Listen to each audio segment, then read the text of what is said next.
brought to you by Nova शुद्ध घी। जब जब खाए दिल खुश हो जाए, सदियों का नोवा शुद्ध देसी घी, सपना स्वस्थ भारत का। I love घी।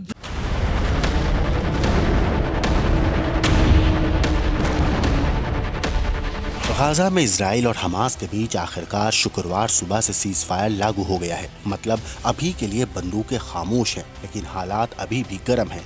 कहीं लोग सड़कों पर जश्न मना रहे हैं तो कहीं इजरायली टैंक वापस लौटते दिख रहे हैं। लेकिन इसी बीच कुछ तस्वीरें ऐसी आई जिसे देखकर दिल दहल गया। दरअसल इजराइल के प्रधानमंत्री बेंजामिन नेतन्याहू ने साफ कहा है, अगर हमास ने समझौते की शर्तें तोड़ी तो जंग फिर से शुरू होगी। मगर दोस्तों, सवाल अब ये है, जब समझौता हो गया है तो गाजा के आसमान में विस्फोटकों की आवाजें क्यों गूंज रही थीं? दरअसल सीज फायर लागू होने से कुछ ही घंटे पहले इजराइल ने खान यूनुस इलाके में जबरदस्त एयर स्ट्राइक की थी। टैंकों से गोलीबारी हुई है, जिससे कई इलाकों में भारी नुकसान हुआ है। इजरायली फाइटर जेट्स अब भी नुसरत रिफ्यूजी कैंप के ऊपर चक्कर काट रहे हैं। लोग डरे हुए हैं और सबसे बड़ा सवाल अब गाजा की हवा में यही तैर रहा है कि अगर अमेरिका, इजराइल और हमास तीनों ही शांति चाहते हैं तो फिर ये धमाके क्यों हो रहे हैं? क्या इजराइल को हमास पर भरोसा नहीं?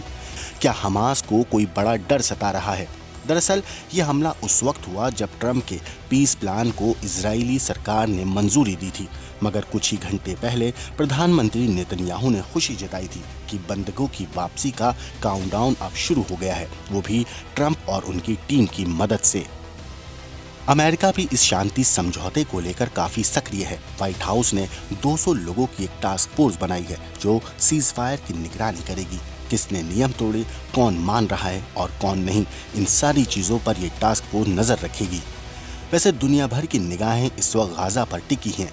रिपोर्ट्स के मुताबिक भारत के प्रधानमंत्री नरेंद्र मोदी ने भी ट्रंप और नेतन्याहू से बात की है और शांति बनाए रखने की अपील की है। वहीं रूस के राष्ट्रपति व्लादिमीर पुतिन ने उम्मीद जताई है कि गाजा में अब तबाही का दौर खत्म हो गया है। वैसे समझौते के मुताबिक इजराइल की फौज गाजा से पीछे हटेगी और इजराइल की जेलों में बंद करीब 200 फिलिस्तीनी कैदियों को रिहा किया जाएगा। लेकिन दोस्तों, दुनिया को अभी भी शक है कि क्या इजराइल सच में रुकने वाला है या ये शांति सिर्फ तूफान से पहले की खामोशी है।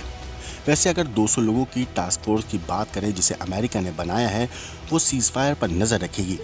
इस टास्क फोर्स की सीमाएं भी तय कर दी गई हैं, उसे क्या करना है और क्या नहीं। लेकिन इतना तय है कि इनकी निगरानी में ही सीज फायर को अंजाम दिया जाएगा, क्योंकि पूरी दुनिया की निगाहें इस वक्त गाजा पर टिकी हुई हैं। वैसे सालों से यूक्रेन में तबाही मचा रहे रूस की भी गाजा में शांति पर पूरी नजर है। रूस के राष्ट्रपति पुतिन ने उम्मीद जताई है कि गाजा में जल्द ही तबाही का दौर खत्म होगा। समझौते के तहत इजराइल की फौज गाजा से पीछे हटेगी और इजराइल की जेलों में बंद 2000 फिलिस्तीनी कैदियों को रिहा किया जाएगा। लेकिन इस बीच जिस तरह से इजराइल डील के बाद भी गाजा में गोला बारूद बरसा रहा है, दुनिया को शक है कि इजराइल इतनी आसानी से नहीं मानेगा। ब्यूरो रिपोर्ट, क्रांति तक।